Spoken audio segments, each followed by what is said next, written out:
pessoal, boa tarde a todos. Apresentamos aí hoje o primeiro substitutivo. Eu acho que um avanço do que nós tivemos da proposta do Executivo. Vocês devem ter percebido nas propostas muito da questão ambiental, que nós já tratamos, não só propostas enviadas aqui por cada um dos 55 vereadores, mas também composta junto ao Executivo, pela Secretaria de Verde e Meio Ambiente. Ainda temos algo a aprimorar para o segundo substitutivo, mas já mostra a nossa preocupação com a questão ambiental, desde do novo conceito dos edifícios conceitos, todos eles mais voltados à questão de sustentabilidade, mas também na questão do solo aflorado, em solo mole, em planícies aluviais. Então já é um grande avanço também na questão ambiental, e nada que nós estejamos aqui reinventando a roda. Muitos desses temas já são temas discutidos aqui na Câmara e outros projetos que já foram aprovados ou que estão em discussão aqui também. Então fico aqui à disposição de vocês. Eu acho que para o início é isso. A minha interpretação é que vocês recuarem alguns pontos, tanto no anúncio do mapeamento quanto no PL da Prefeitura. Tanto porque agora as vilas vão ser analisadas caso a caso, não vai ser instituído. Eu tinha entendido essa sinalização que talvez tivesse algo que fosse desburocratizar um pouco esse conhecimento, mas também alguns mecanismos bastante tratados do PL da Prefeitura, quanto, por exemplo, o do NR12, aquele que desestimula o serviço de hospedagem, que agora esse desestímulo seria apenas para a parte hotel, pensão, etc., e continuaria para os estúdios, que é um ponto que foi muito elogiado por quem é do meio, porém foi muito criticado pelo setor, pela associação comercial, pelo Sinuscom, pelo setor imobiliário em geral. Então, e em alguns outros instrumentos também, teve uma flexibilização depois da procura dessas organizações, e por que isso foi feito? Bom, primeiro não houve recuo nenhum, até porque a proposta não era nossa. O que nós fizemos na questão das vilas é o que é possível na preservação e na proteção das vilas, da mesma forma como nós já havíamos previsto na revisão do plano diretor que foi tratado aqui nessa casa. Então nós previmos na questão das vilas, a questão da possibilidade de expansão dos eixos, a preservação ambiental, cultural, histórica e de paisagem urbana. Não é segredo para ninguém que as vilas têm toda uma preocupação e uma preservação em diversos desses quesitos. Só que não dá para a Câmara Municipal determinar quais são as vilas que deverão ter essa preservação. Então nós analisamos tecnicamente. Se fosse só uma questão política, nós deixaríamos só para a Câmara analisar de uma forma aqui criteriosa, mas uma forma mais política do que técnica. Então nós deixaremos totalmente técnica essa decisão, e com a questão que todos os proprietários deverão pedir para esse reconhecimento. Então os proprietários das vilas, das residências em vilas, deverão pedir na secretaria, atendendo todos os parâmetros que já estão estabelecidos aqui nessa legislação. Mas aí não é porque daí de 1000 quadros pode ser que 15 proprietários só peçam reconhecimento. Não, já tem diversas dessas mais de 1000 quadros que já são reconhecidas, né? Então, além dessas que já são reconhecidas, todas as demais que tiverem característica podem ir. A grande preocupação de todo mundo, a gente sabe qual que é, de vir uma incorporadora e comprar a vila. Todos os proprietários, para uma descaracterização, todos os proprietários têm que concordar com aquela descaracterização. Então não é uma questão aqui que a gente está deixando de preservar as vilas. A nossa preocupação, nunca foi tido essa preocupação com vilas, é de realmente preservar. A gente não pode cair aqui numa questão de insegurança, de preservar a todo custo. A gente tem que deixar as possibilidades que para os proprietários, aqueles que desejarem também ter o seu imóvel de uma outra forma. Inclusive nós temos alguns casos que depois eu posso exemplificar para você. Mas você questionou também, Priscila, sobre o NR12, tá? NR12, que no Executivo seria todo esse subgrupo de atividades que estariam fora dos incentivos. Mas dentro desse NR12 também está o de hospedagem, estão os hotéis. E o Executivo, ele colocou o desincentivo para essa categoria, sendo que incentivou o gabarito dos hotéis também num outro artigo da mesma legislação. Então o que nós excluímos foi essa questão que só os que são utilizados para residenciais, aqui acho que o maior aplicativo disso é o Airbnb, é isso que está sendo desincentivado, da mesma forma como está sendo feito em diversas cidades do mundo. E é isso que era a intenção. No texto fala hotel, pensão, etc. Não fala. Então, mas tudo isso dentro dessa subcategoria acaba funcionando como Airbnb. Então, eles não terão esse incentivo dentro dessa legislação. Então que mantém esse incentivo. Mantém para os hotéis e o desincentivo para essas outras. Não tem incentivo para o uso de Flat, apart hotel, exatamente. Mas então. Está tirando o incentivo deles. Câmara conceitua. Desculpa. Como que é? Não ficou claro para mim em relação a essa questão da definição. Não. Esse incentivo é dado como NR, então é não residencial. Tá? Então, esses usos não residenciais, como apart hotel, flat, e aí o que está colocado no texto, não terão esse incentivo como NR. Aí, se for residencial, eles se enquadram como o R, o residencial, e não NR. Se eles não vão ter incentivo, os outros vão continuar tendo, não é isso? Não, os hotéis terão. Hospedagem terá. Tá, então ainda vai ter incentivo para Airbnb. Não, porque o Airbnb se caracteriza como esses. Por isso que foi tirado especificamente esses tipos de uso. E o de hotelaria continua. Posso tirar uma dúvida sobre vilas agora, já que está curto? Um exemplo prático.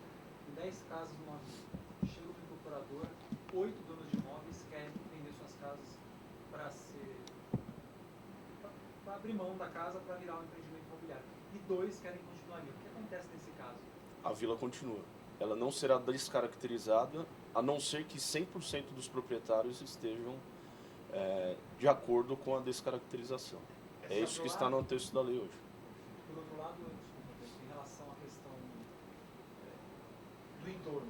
Então, as áreas no entorno de vilas, vale aquela mesma regra do projeto quando chegou aqui, em zonas de centralidade, vai ter o limite de gabarito igual uma zona de centralidade, ou seja, até 28 metros, e em zonas... Não se diz no entorno das vilas? No entorno de vilas. Não, no entorno de vilas, quando for em área de ZEU, são 20 metros da vila que terão 28 metros de gabarito, o limite. Isso em área de ZEU. Em área de ZC, ZM ou outras zonas, terão 15 metros de altura o gabarito, o limite, dentro desse raio de 20 metros também, a não ser que alguma outra zona tenha uma restrição ainda menor. Só queria só dar dúvida, desculpa, vereador, para não usar os termos técnicos. Tá. O mesmo exemplo que o senhor deu por causa das vilas, no caso de uma compra por uma incorporadora. Tá. Se você puder exemplificar qual é a partir de quanto pode ser construído, de que distância da vila e que altura de prédio. Tá. Os dois exemplos que o senhor falou, zona de centralidade e zona mista. Então, toda a preservação de vila será num raio, num torno de 20 metros. Então, num raio de 20 metros, se for numa zona eixo, o gabarito limite será 28 metros de altura. E se for numa zona mista ou zona de centralidade, será de 15 metros de altura. A permissão para se mudar a vila, se descaracterizar a vila, ela vale tanto para essas 1.042 quadras que vocês demarcaram, quanto para outras quadras eventualmente que forem solicitadas. A lei vale para todas as situações que envolvam vilas. A proposta é essa? Todas as situações? E não só nas zonas de eixo, mas em todas as zonas da cidade. Todas as que quiserem a preservação poderão fazer junto ao executivo.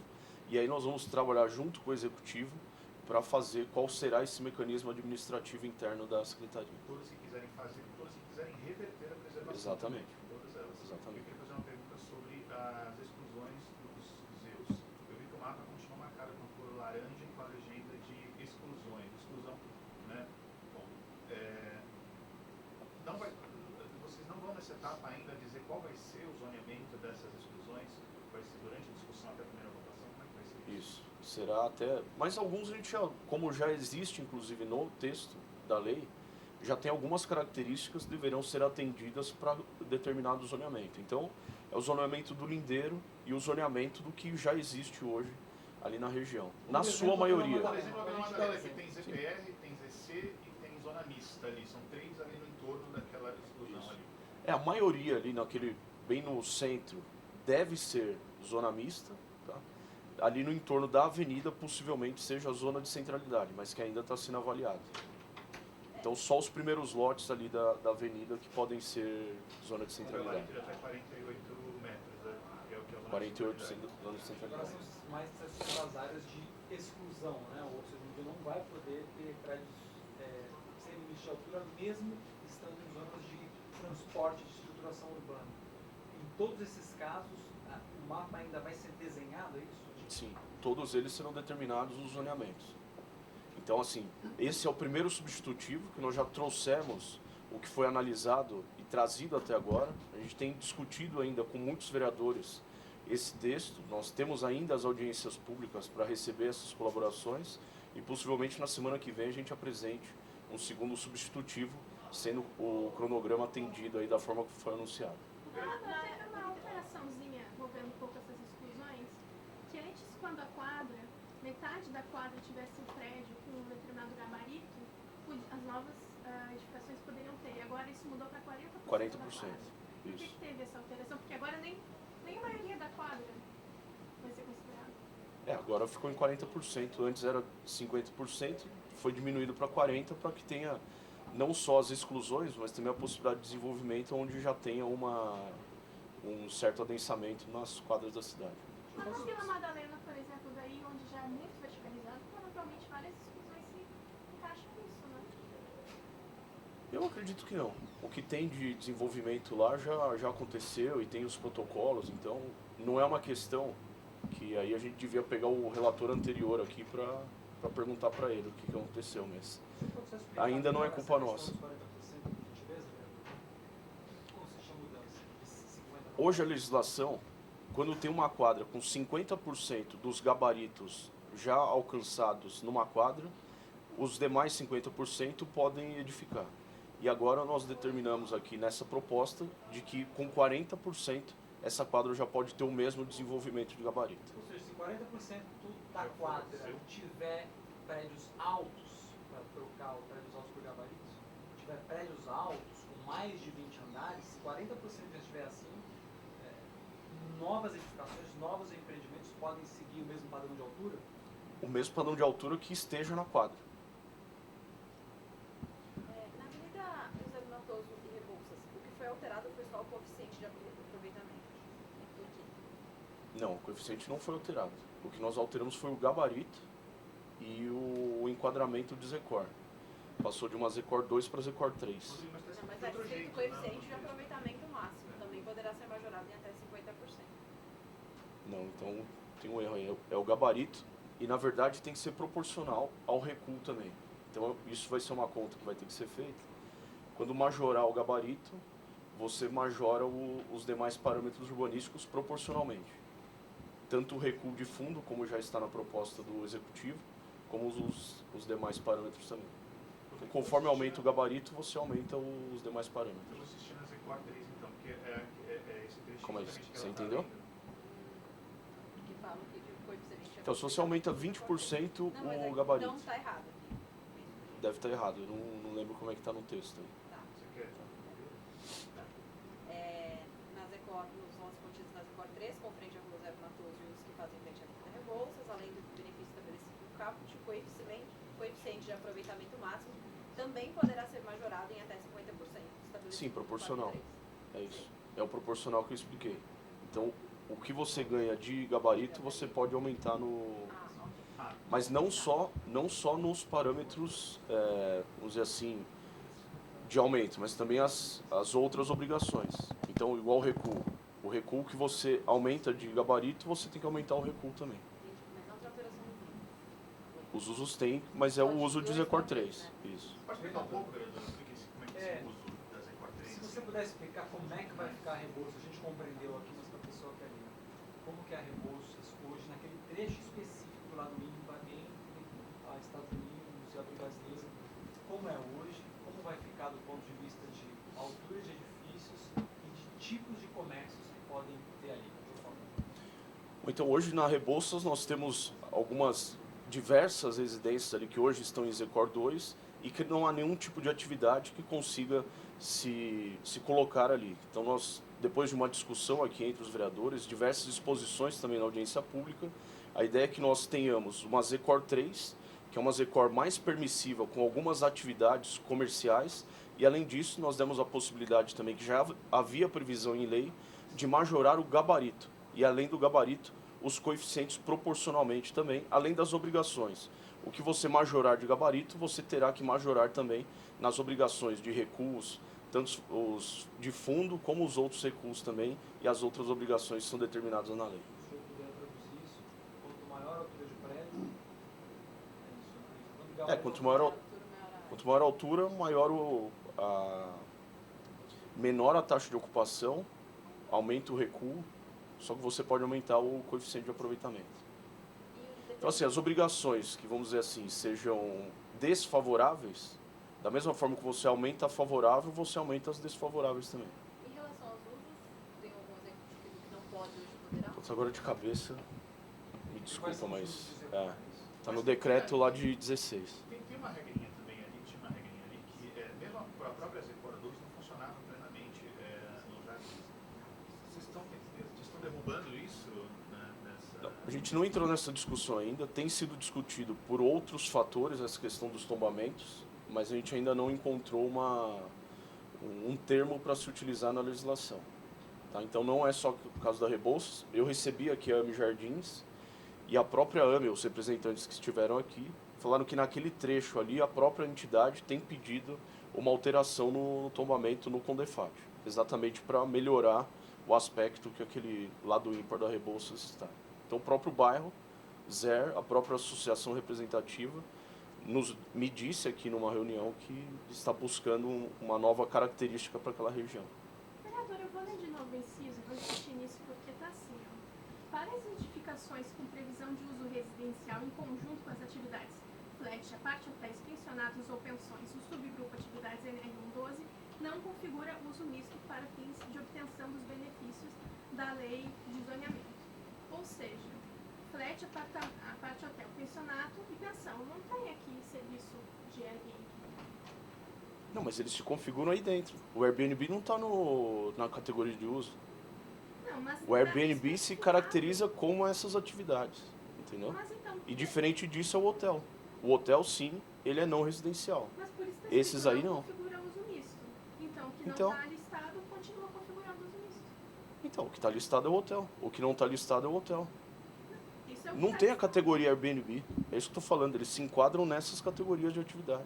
Então, a Câmara conceitua o Airbnb como um Como flat. essas atividades. Mas Exatamente. daí era só manter o texto do PL, que diz que Não, porque serviço de hospedagem é moradia. mas retira a hotelaria, retira a hospedagem. Abarcar o hotel também. Não, mas a gente já tinha hospedagem no texto.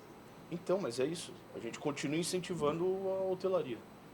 E desincentivando esse tipo de atividade que não se enquadra como hotelaria, como hospedagem, e sim como residencial. Entendeu? Não, que é o microapartamento. Como assim? Por quê? Porque se está configurado... É isso que a gente tá não dizendo. não configura Pessoal, vamos levar para um exemplo prático aqui. Vocês sabem o que acontece nas edificações, e é isso que você deve estar perguntando. Que tem a troca e acabam utilizando para outro tipo de atividade, não aquela não residencial. E é isso que a gente quer acabar. Se for para hotel, vai ter um incentivo. Se não for, não vai ter. Tá, acho que está escrito o contrário aqui no trecho, mas tudo bem. É a impressão que eu fiquei.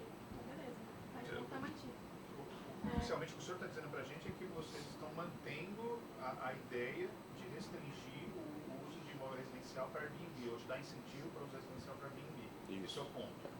Na verdade, é para o uso residencial. Então, qualquer Airbnb, não sei se tem outra plataforma que faça esse tipo de serviço. A gente não caracteriza como uma atividade que deva ser incentivada. Entendeu? Nós damos incentivo para a questão de hotéis, de hospedagem, mas não para esse tipo de serviço que acaba sendo...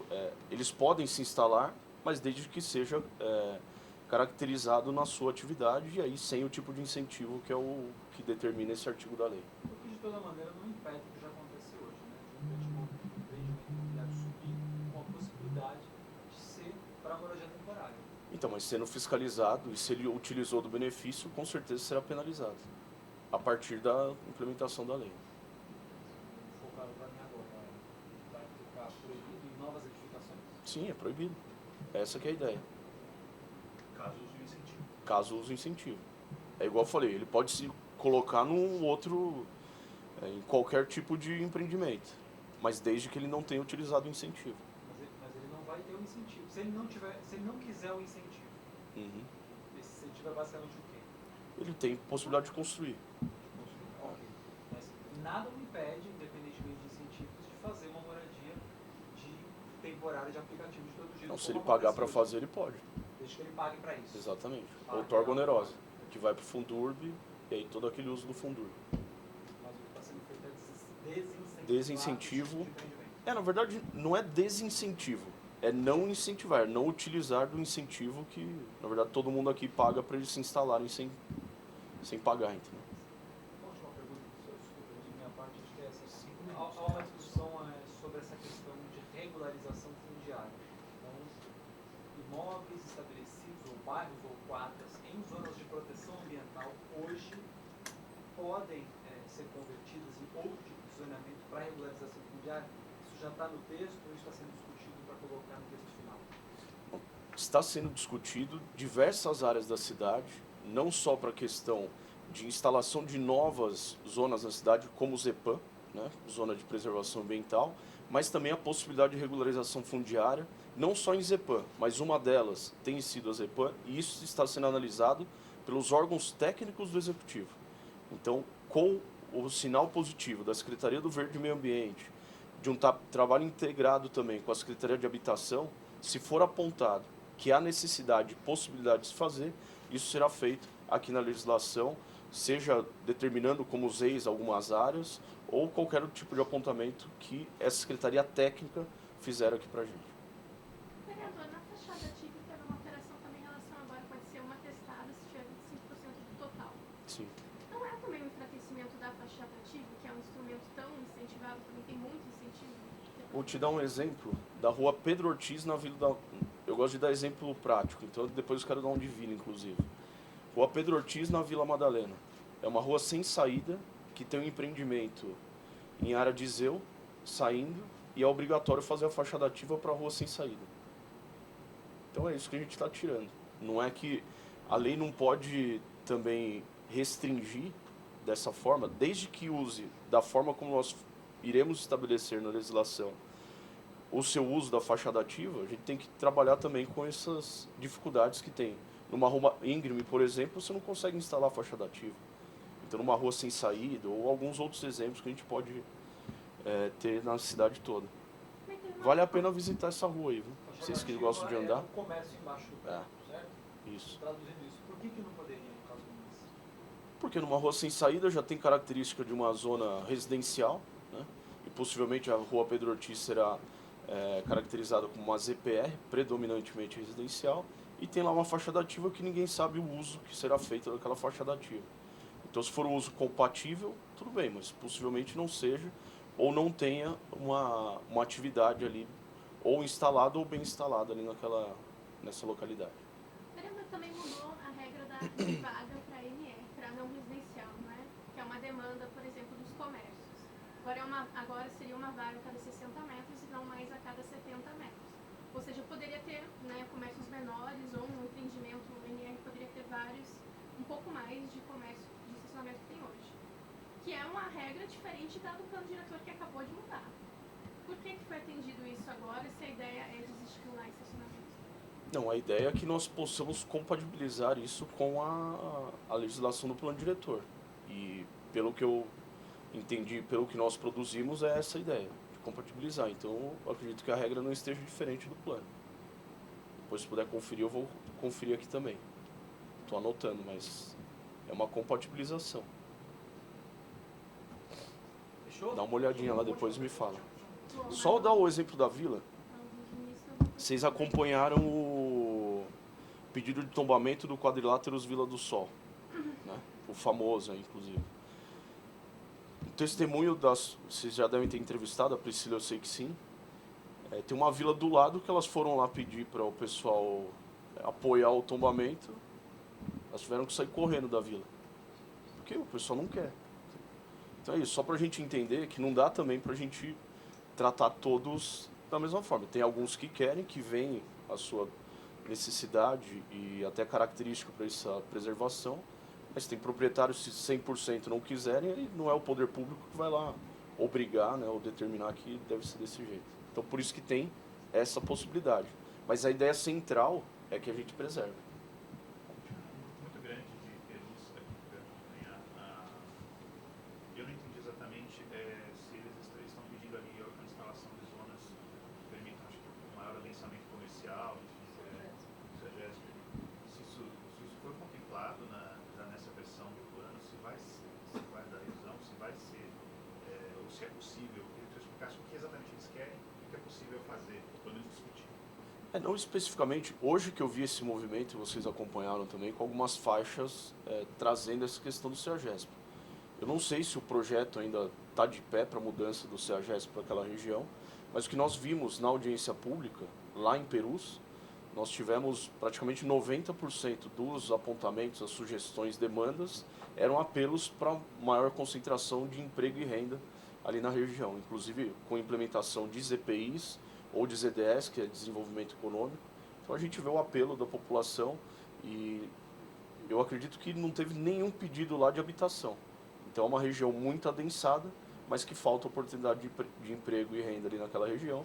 E a gente sabe da dificuldade logística que esse pessoal tem para vir para centros onde já existe emprego e renda, como aqui no centro da cidade. E se você coloca ZPI lá, significa incentivo fiscal para a construção da... Não, na verdade a gente não está discutindo incentivo fiscal, mas a possibilidade de se instalarem lá indústrias ou outras atividades de desenvolvimento econômico nessas duas zonas que já existem. É isso que eu penso. Quando houve esse pedido, é pensar em instalação desse tipo de atividade lá, ou não sei se no caso caberia uma zona de centralidade em algum espaço, é isso que a gente está avaliando aqui com a equipe técnica e com os representantes, os vereadores que representam aquele território aqui na Câmara. Não se sabe se ali é a zona predominante industrial que vocês estão falando. Pode ser outros usos que podem virar... Deve ser outro uso, Eu não... Para gerar emprego, a única maneira é o quê, no caso de Perus? É a instalação de ou uma zona de desenvolvimento econômico ou de predominantemente industrial, ou em alguns casos, que eu não sei se é o caso de lá, uma zona de centralidade que permite alguns outros tipos de uso misto ali de maior porte. Não deu para ver se tem museu lá, ainda a possibilidade de museu? Não, lá não tem. Mas isso não está no papel, Não está aqui, mas com certeza será tratado no segundo substitutivo.